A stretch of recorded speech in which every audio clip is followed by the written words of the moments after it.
तो बेटा आज का हमारा न्यूमेरिकल है डेंसिटी वाले फॉर्मूला पे ही। The compound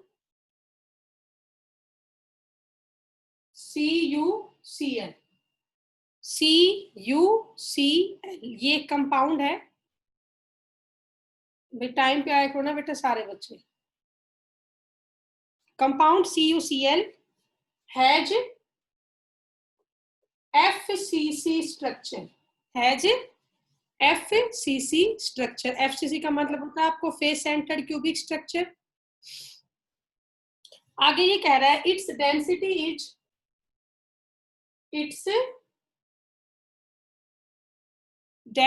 is 3.4 gram per centimetre cube. ठीक है। what is the length of H of unit cell। मतलब आपको इसमें एज लेंथ निकालनी है, ए निकालना है एज। ठीक है। तो सभी बच्चे बेटा न्यूमेरिकल को नोट कर लें, फिर मैं आपको करवाती हूँ ये न्यूमेरिकल। ये रब कर देती हूँ यहाँ से। फॉर्मूला आपकी आंखों के सामने है। तुम लोगों को जेड की वैल्यू याद है, मैंने परसों आपको करवाया था, एक आज करवाया है। मैं फिर बता देती हूँ। बीसीसी में जेड इक्वल टू होता है आपका 2, एफसीसी में जेड इक्वल टू होता है 4 और सिंपल क्यूबिक में जेड इक्वल टू होता है 1। ये आप लोगों को सिखा दिए, तीनों यूनिट सेल करवा दी ना, तो ये बातें आप लोगों को याद होनी चाहिए। तो चलो न्यूमेरिकल क्या कह रहा है। एक कंपाउंड है CuCl, उसका FCC स्ट्रक्चर है। FCC स्ट्रक्चर का मतलब ये है जेड की वैल्यू गिवन है कितनी, 4। मिल गया, ये तुम्हें गिवन है। FCC स्ट्रक्चर का मतलब जेड की वैल्यू क्या होती है, 4। आगे देखो इसकी डेंसिटी रो आपको दे रखा है 3.4 ग्राम पर सेंटीमीटर क्यूब। Na आपको पता ही है क्या होता है, 6.022 10 raised to power 23। 6.022 into 10 raised to power 23 centimetre cube. साथ में आपको मोलर मास निकालना पड़ेगा CuCl का, M निकालना पड़ेगा ना CuCl का। तो कॉपर का एटॉमिक मास होता है 63.5 और क्लोरीन का होता है 35.5। ठीक है। तो 63.5 और 35.5 को जोड़ोगे तो ये हो जाएगा 99। क्या आ गया ये, 99। तो हमें सारे यहाँ से फॉर्मूलाज तो मिल चुके हैं, तो अब जस्ट इसको हमें सोल्व करना है। तो सोल्व कैसे करें, तो देखिए आप लोग ध्यान से। हमें ये निकालना है ए क्यूब से फिर हमारा ए निकल जाएगा, volume of unit cell, sorry edge length. तो ए क्यूब इक्वल टू क्या हो जाएगा, बोलो, Z into M divide by rho into N A. बोलो भाई यही बना फॉर्मूला, बताओ यस नो में जवाब दो। आपको यहाँ तक समझ में आया? Yes ma'am. अब इसकी मेन है कैलकुलेशन। देखिए ध्यान से, पेपर में बेटा ये न्यूमेरिकल सब बच्चों को करना आएगा, लेकिन जो कैलकुलेशन ठीक रहेगा ना उसी को 3 में से 3 मिलेगा बेटा। बाकी फिर डिपेंड करता है एग्जामिनर पे, सबके मूड की बात है। कोई आपको 3 में से 2 नंबर दे देगा, गलत होगा तो भी सॉल्यूशन में। कोई 1.5 ही दे, मे भी कोई 1 ही दे, कोई 2.5 भी दे दे। तो आप बिल्कुल एग्जैक्ट कैलकुलेशन करें तो ही आपको 3 मार्क्स मिलेंगे बेटा। अदरवाइज फिर नहीं पता 1 मिले, 1.5 मिले, 2 मिले, कितना मिले। तो ए क्यूब हमें यहाँ पे निकालना है, जेड की वैल्यू है 4, एम आपका आ गया 99, रो आपका कितना है बेटा 3.4 इंटू में Na 6.022 10 की पावर 23। ठीक है, इतना हो गया। ओके। अब सभी बच्चे फोन लिए बैठे हो हाथ में, मुझे फटाफट से ये बता दो सोल्व करके क्या आएगा। ये 10 की पावर 23 को छोड़ दो, ऊपर चके माइनस की हो जाएगी। जल्दी से बताओ मुझे सोल्व करके ये क्या आएगा।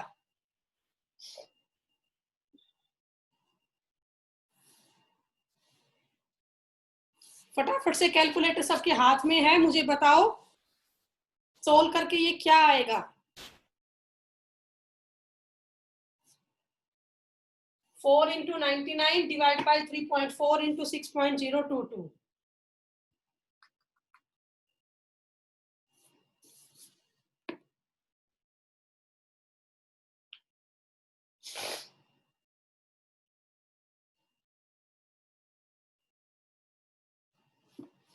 अभी कर रहे हो बेटा?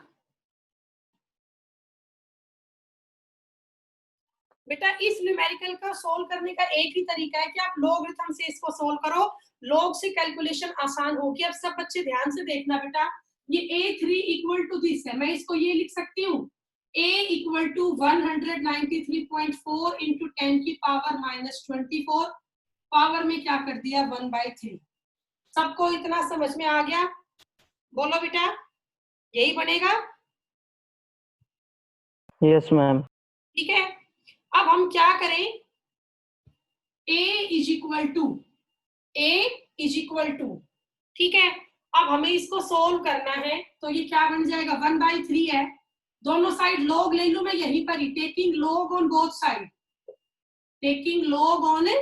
साइड, तो ये क्या बन जाएगा log a is equal to log 193.4 into 10 की पावर -24 1/3। अब आप लोगों को log के फॉर्मूला मेरे ख्याल से ध्यान होगा, पावर मल्टीप्लाई में आ जाता है, तो ये 1/3 हो जाएगा। ठीक है, क्या हो जाएगा ये 1/3, साथ में log a इंटू b क्या होता है log a plus log b, ध्यान आया कुछ? तो log 193.4 प्लस में log 10 की पावर -24, ये सब आप लोगों को सिखा रखा है, बताओ। हाँ भी बोलो, कुछ जवाब ही नहीं दे रहे आप लोग, लेट सुन रहे हैं क्या आज?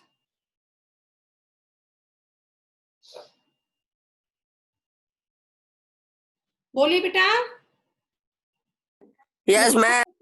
ओके, तो अब इससे आगे की कैलकुलेशन करें, कैसे करोगे बताओ? लॉग किसका देखना है 193.4 का, लॉग टेबल है तुम्हारे पास, बुक लेके बैठे हो साथ में, फटाफट से अपनी एनसीईआरटी बुक का फर्स्ट वॉल्यूम ले आओ।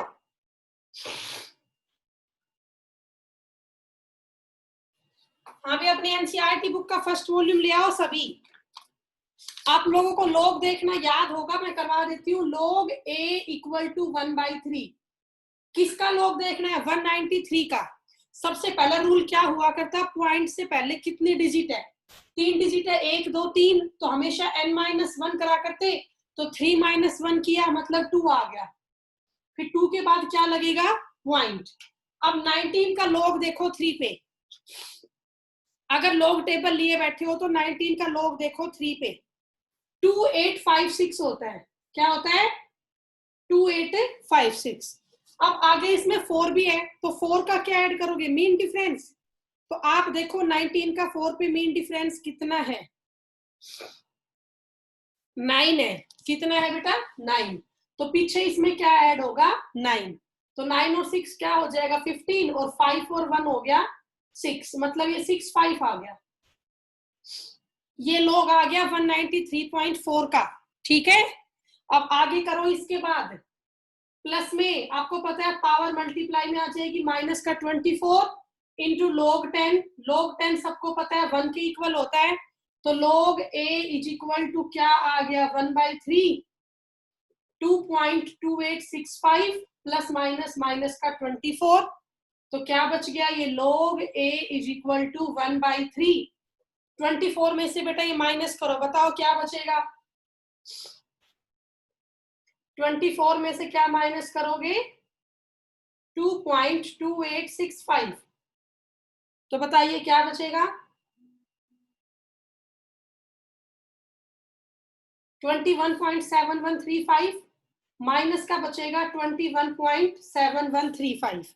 ठीक है, अब इसे यहीं पे कट रहा है तो काट लेते हैं, 3 7 जा 21, 3 2 जा 6, 3 3 जा 9, ओके, 2 बचा, 3 7 जा 21, बस इतना बहुत है, 7.237 आ गया, तो log a is equal to क्या आ गया माइनस का 7.237, तो a इज इक्वल टू क्या हो जाएगा इसका एंटी लॉग। तुम्हें ये सब ध्यान है बेटा, मुझे ये बताओ, मैंने आपको बहुत ढंग से लॉग एंटी लॉग सिखाया था +1 क्लास में,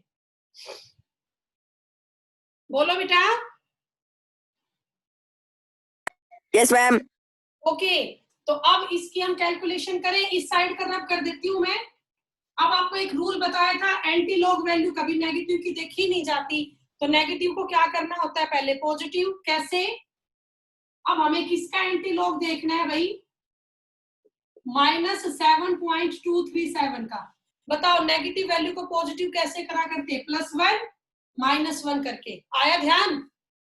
तो ये क्या बन जाएगा, a is equal to anti log minus का 7 और माइनस का 1 इंटू में चला जाया करता 10 की पावर -8, और 1 में से क्या माइनस कर दोगे, प्लस का है 1 और माइनस का क्या है 0.237। जिन बच्चों को +1 क्लास का ध्यान है वो समझ जाएंगे, बाकी को टाइम लगेगा। ये बचा 0.763। अब बस इसका एंटी लॉग देख रहे हैं 0.763 का। बताओ एंटी लॉग टेबल देखने का रूल क्या था, तो आपको करवा रखा था, एंटी लॉग हमेशा कहाँ देखा जाता है, पॉइंट के बाद वाले डिजिट का। तो अपनी बुक में सब एंटी लॉग टेबल निकालो, और एंटी लॉग टेबल में आप ऐसे अपना 0.76 ढूंढो। मुझे बताओ देख के 0.76 की क्या वैल्यू है 3 पे, 0.76 की 3 पे वैल्यू है 5794। क्या है बेटा, 5794 इंटू में क्या आ गया 10 की पावर -8। और मैं आपको बता दूं, हमेशा इसे किस में लिखते हैं, एक्सपोनेंशियल फॉर्म में, तो पॉइंट हमेशा आता है पहले डिजिट के बाद इसमें। तो ये 5.794 इंटू 10 की पावर -8, या ये लिख दो 5.79 इंटू 10 की पावर -8 सेंटीमीटर क्यूब। ये आपकी AI एज लेंथ, ये आपका बेटा सेंटीमीटर क्यूब में आई आपकी क्या, एज लेंथ। सॉरी बेटा सेंटीमीटर में आ जाएगी। अब ये क्यूब तो सोल्व कर लिया ना, ये आया, ठीक है। तो ए की वैल्यू आपकी ये आई इतने सेंटीमीटर। तो इस तरह से आप लोगों को कैलकुलेशन करनी है बेटा, इसकी कर लोगे। इसमें लॉग एंटी लॉग सब यूज होगा, पेपर में ऐसा न्यूमेरिकल आ गया तो काफी लेंथी पड़ेगा, बट जो बच्चा इसको पूरा सोल्व कर देगा उसके 3 मार्क्स कंफर्म है।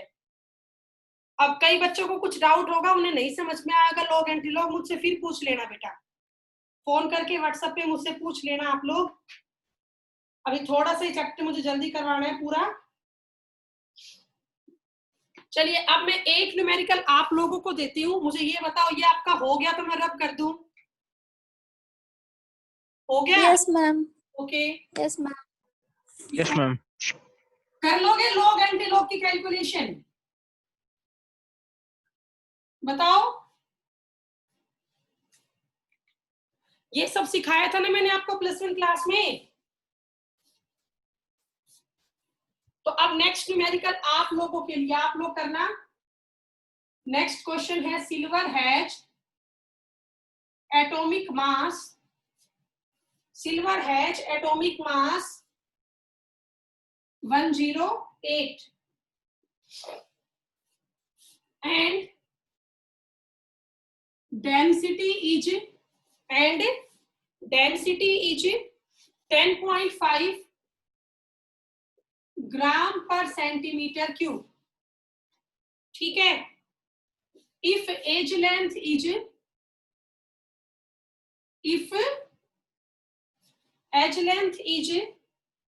409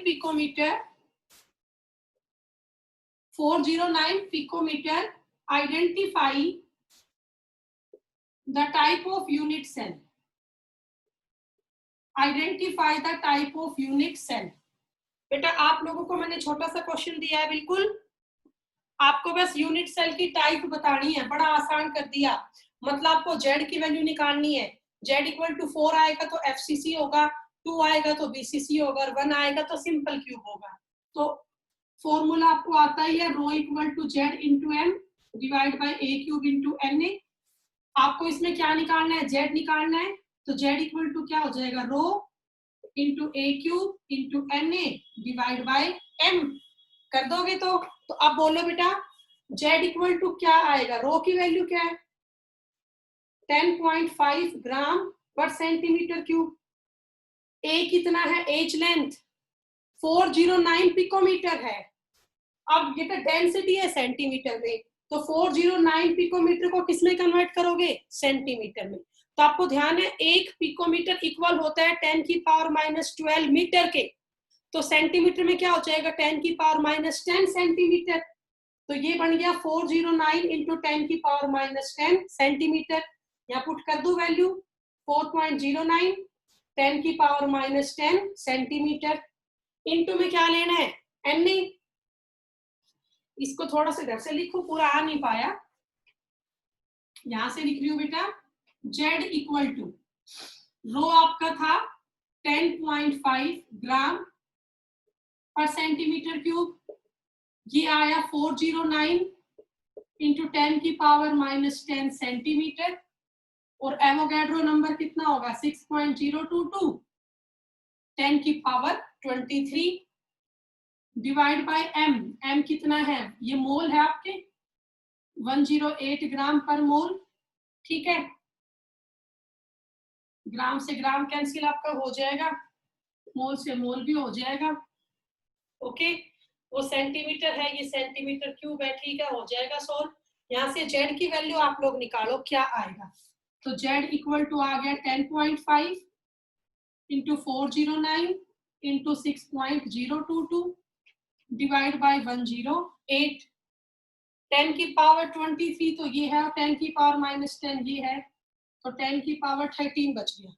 सभी के पास फोन तो हाथ में है ही, इसकी फटाफट से बताओ कैलकुलेशन क्या आएगी। शाबाश।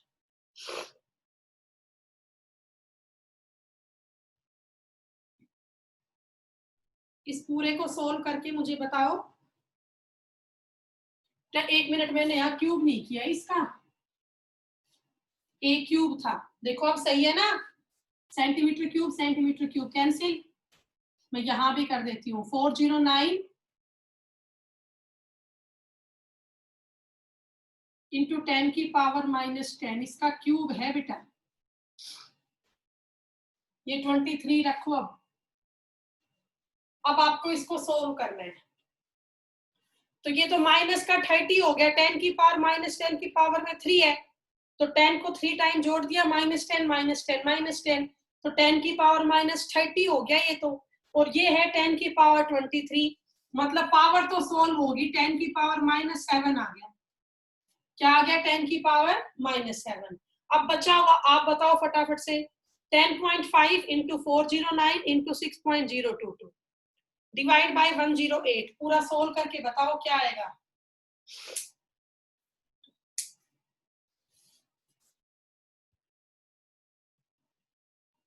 शाबाश करो बेटा, कर रहे हो आप लोग। Yes ma'am.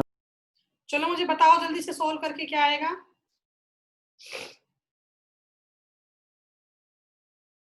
पेपर में खुद करनी है कैलकुलेशन। 4 आएगा, एग्जैक्ट बता दिया पूरा सोल्व करके, या बुक से देख लिया, वैसे आएगा 4 ही। Z इक्वल टू 4 आएगा, मतलब ये FCC यूनिट सेल होगी, फेस सेंटर्ड क्यूबिक। ठीक है,